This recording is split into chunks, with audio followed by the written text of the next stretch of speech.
Welcome to Day with Zainab. Magandang araw mula dito sa Pakistan. Pagkatapos namin kumain ng noodles ay naupo na kami dito sa harap ng bonfire. Tuwang-tuwa lalo si Bunso at Najafizara. Panay ang lagay ng kahoy kahit maapoy na nga. Hindi na rin natapos kakapaypay ang aming prinsesa, talaga naman. Mga ilang oras pang hihintayin namin bago magsimula ang barbecue dahil mas masarap kapag namarinate ng mas matagal. Dapat nga magdamag pero alam nyo na biglaan ang pagpunta namin. Madami kaming dalang mga biscuits at prutas kaya busog pa ang lahat. Ang mga anak ni Bay may dala pang akala ko parang yung fountain na fireworks. Pero ano bang tawag dyan? Para kaming nag-ala gender reveal. And it's a baby girl, char. Sabi ko nga lumayo ang mga bata at ang tapang ng amoy pulbura. Pero tuwang-tuwa pa yan sila. Habang nakaupo kami dito ay si Bobby naman pinapatulog niya ang kanyang bunsong anak. Inakyat na rin ang marinated chicken. Ang daming binili ng asawa ko. Mukhang hanggang 3 araw na yata ito sa amin. Si Hasan Bay naman ay numpisahan ng maglinis ng mga barbecue skewers. Si Bunso na ang punong abala sa pagpapabaga dahil pinatulog na rin ang hipag ko si Najafizara. Pati lahat ng anak ni Bay pinatulog na rin kaya wala na mga pasaway. Ang mga anak ko na lamang, yay. Si Habi ay tumulong na kay Bay magtuhog. Sabi ko nga mag-ingat, may pagka-clumsy pa naman ang asawa ko. Syempre hindi namin nakalimutan magdala ng speaker. Para may pa-music din kami.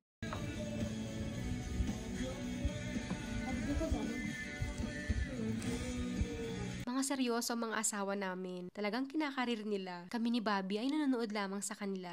Hindi rin naman kami pinapatulong at kakain lang daw ang gagawin namin. Yay, salamat. Amoy pa lang, ulam na. Takam na kami. Nagpaluto din pala ako ng white rice. Ang mga kasama ko as usual ay magpapapak lamang. Gustong gusto ko nga ang mga ganitong ganap. Sabi nga ni Bobby ay palagi daw namin tong gawin kapag may free time ang mga asawa namin. Mula elementary hanggang university ay magkaklase si Habi at Bay. Kaya naging matalik talagang magkaibigan. Pati ang kanilang mga magulang ay magkakilala din. Kahit ang hipag ko ay kilala din mga kapatid na babae ni Bay. Hindi pala namin nakasama si Ayasbet si Drababi dahil nasa Islamabad City ulit sila. While waiting for barbecue ay tinignan ko muna itong inaayos na storage room ni Bay dito sa rest house nila. At maya-maya nga ay kainan na. Tahimik na muna ang lahat. Ang sarap kahit maiksing oras lamang na marinate itong chicken. Salamat at may kanin din ako. Ayaw ko kasing magpapaklang kahit si Bay ay nakain din ng kanin. Hanggang sa muli, Allah Hafiz!